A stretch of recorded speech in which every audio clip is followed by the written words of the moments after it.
Like most coffee shops, Antagonist Cafe has pastries, coffee, and cozy spots to drink it.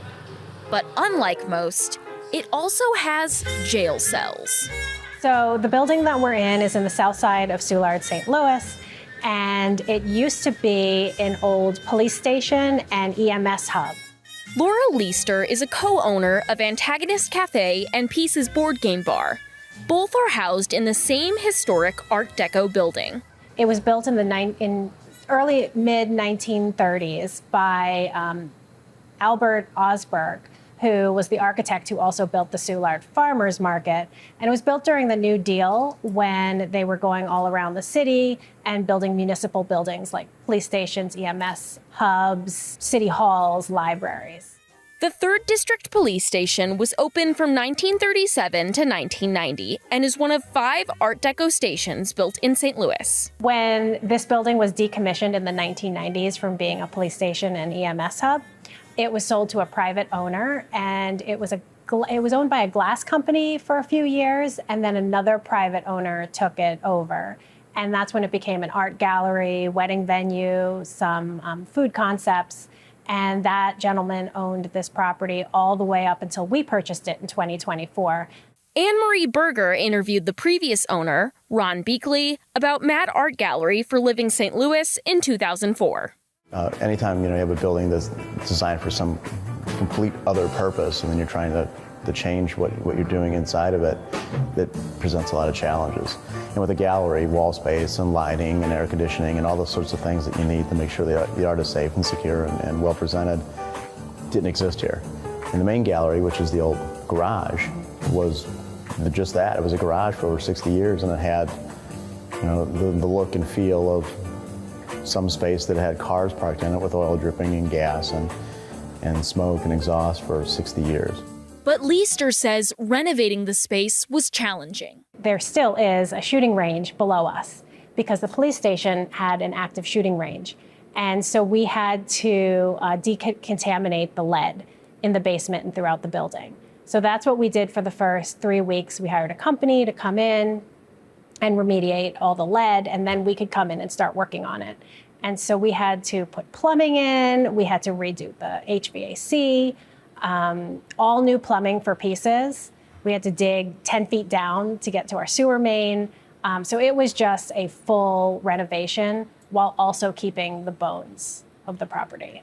Leister says she and her business partners decided to buy the space when the lease at their previous location for Pieces board game bar was ending. And I really wanted to stay in Soulard, which limited our options.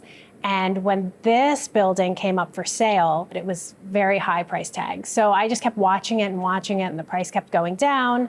And finally, I said, okay, let's look at it.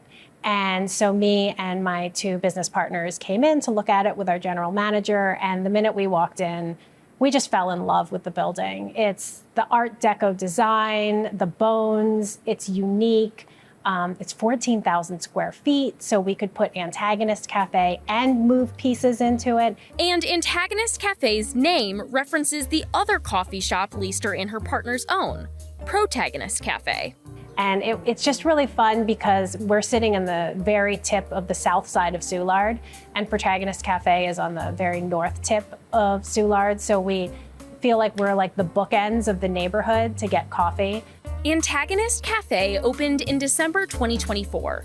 The board game bar reopened in the new location in February 2025 on the other side of the building, which used to be the garage of the police station.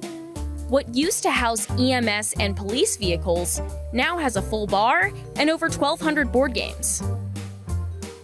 And besides just the jail cells, Leister and her partners were committed to preserving the Art Deco style of the building.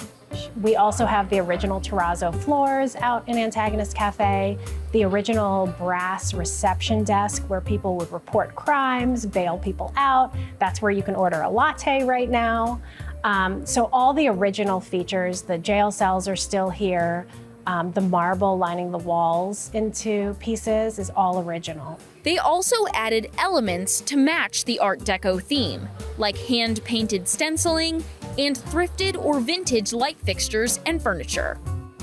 But Leister says they've heard some pushback online about their use of the building. There's been a few people on the internet that will comment and say, oh, they're glorifying jail, or they're, making something, kitschy out of something bad historically.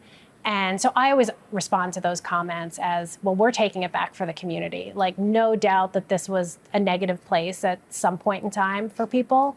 And any naysayers who come in, I think they'd really be pleased what we did for the community. And she says it's important to renovate and reuse historic buildings like this. And so every time I see a big box store knock down old buildings, or a developer putting in a new house or a luxury apartment, it just makes me cringe. And so when I saw this property, me and my business partners were like, this can't be demolished or turned into a luxury apartment. It has to be taken back for the community, and you can see the history in it. For Living St. Louis, I'm Veronica Moheski.